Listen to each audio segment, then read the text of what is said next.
Kung ato yung palawman ang atong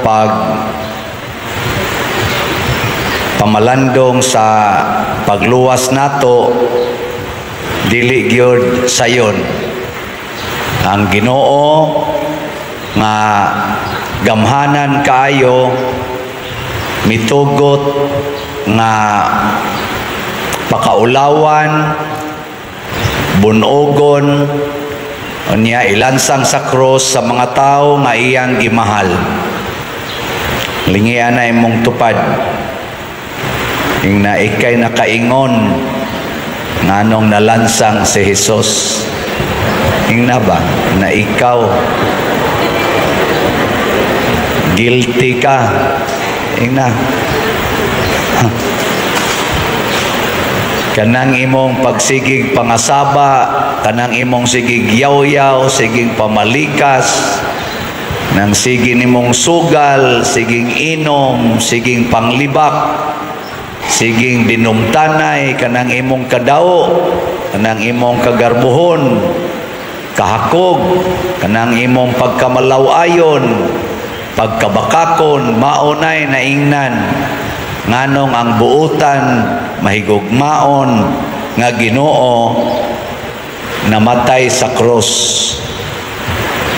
Mao ni ang usa sa mga nindot kaayo nga pamalandungan mga igsoon kay kuan man ni Pascal Triduong tulo ka adlaw nga pagbahin-bahin kung giunsa ni Kristo nga ang iyang kaugalingon mahimong pagkaon nga makaluwas nato, giunsa pagluto ang Eucharistia. Gahapon gihulagway ang pag-alagad ni Jesus ngadto sa tanan katong paghugas sa tiil. Karon humang alagad unsa naman sa gibuhat ni Jesus para mahimo gid siyang pagkaon, mahimo siyang pagkaon nga makaluwas, nagantos ug nagpakamatay, giihaw siya.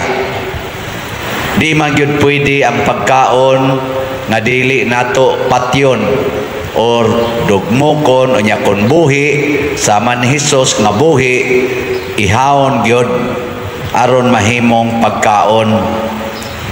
Gilain na sang lingi sa imong tupad ing na sugot kag ihawon, sugot kamong mga asawa sugot mo ihawon para kanon sa inyong bana, ha? Mga bana, kinsa ninyo din ni ang musugot ihawon aron kanon sa inyong asawa ta sa kamot naay usang ni isa lugluga dayon. O giunsa man pag-ihaw si Jesus o kung kita sa unsaon man sa pag-ihaw saman kinahanglan dili ta mo reklamos mga pagantos nya dili sad nato tagaag pagantos ang atong isig katao. Muna karon din sa atong nasod naamantay eleksyon, pilion to natong mga tao nga dili reklamadors pagantos ug naaman aning ato mga nang-apply ron for election nya kana sang wa magbuhat og mga buhat nga makapaantos sa mga tao. Mao nay pag-ihaw kay kanang ihawon ako nakaagim sa ko pang-ihaw ng manok, ihaw ana na ang baboy, gapuson in tao na sila no, kukta na di nakalihok nya pagason ding dugo hangtod mamatay. Ang nag-ihaw adi yun magantos pero naay panahon magantos kadiyot masikaras baboy ug dako-dako ang baboy pero tabangan sa kuan tumba di hangtod gyud nga ang baboy gyud nga ihawnon or baka or unsa diha mao gyud magantos pero ang niihaw di gyud to magantos. Sige, lingiyay mong tupad ing na sugod karon. Sabat na ko ba? Ang di musabat mga Hudiyo. Sige na. Ing nasugod karon di na gyud ti ka paantuson. Kana. Pasabot kung naa na siya utang nimo, ayaw na paningil. Aron di magantos. Nya kung naa na siya isa, pasaylua, ayaw sige hisgot. Ayaw na sige hisgot. Nya kung ang imong silingan galisod og agi kay imong gikura lang ila agianan, gamay na lang kayo, iguli ron nimo sa inyo, imo nang gubo ng imong kural. Nya iatras nimo aron nga dako-dako na sila agianan. Aron di na magantos. Ana, okay na ninyo dili? Mayo kay na initubag, hinay kayo. Mao na. Unya nakita sad nato nga dinhi sa atong ebanghelyo dunay mga tao nga ni atiman ni Hesus sa iyang patayng lawas. Kinsa man ay mga tawhana ang naminaw ni Hesus, pero tago lang sila tungod kay nahadlok man sa mga isog katong mga Hudiyo, mga pangulo sa mga pari o mga Hudiyo. Og sila mao'y ni atiman ni Hesus. Ang iyang lawas mura nalag lawas sa iro nga naligsan, nagbitay sa krus, pero naay mga taong ni atiman. Kita mahimo sa tang liwat ni Hesus kung mo atimanta sa mga lawas or sa mga katawhan nga murag gibiyaan sa pag-atiman. Daghan kay tarog mga kanini ang katawhan nga nagkinahanglan og pag-atiman. Dinhi sa atong parokya ang atong paagi sa pag-atiman ani mga taong biniyaan, kaning atong kolekta, sunod kaning atong aning slat-slat, karong pista na to mosunod aning sugod karong Lunes mag-triduom na ta, ini kahuybis first day sa atong nobina karong Pitsa 24 nya nangandoy tang makahatag unta tag labing minus mga 3,000 ka 5 kilo rice ngadto sa atong category C o category D nga mga parishioners kanang lisod yung gayo. Unsa may atong categorization nini, category A katong nindot og balay nya nindot og income. Kategory B, nindot og balay, dili kayo nindot og income. Kategory C, bati og balay, nya naay regular income. Kategory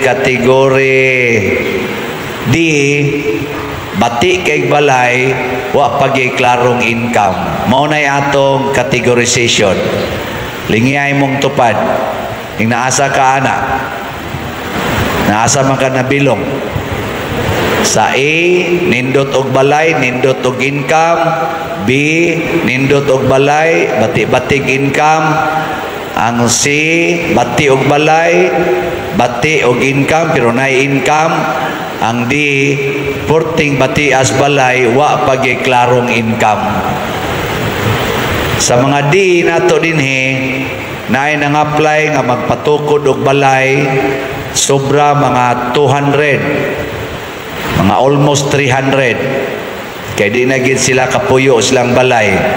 Ang atong nabuhat, naapas mga 135 ka mga balay ang atong natukod. Sukad ko na himong pari din eh. Daghan pa, tukuronon. Ya, sige mo palit og slat, basig makatukod-tukod gyud ta.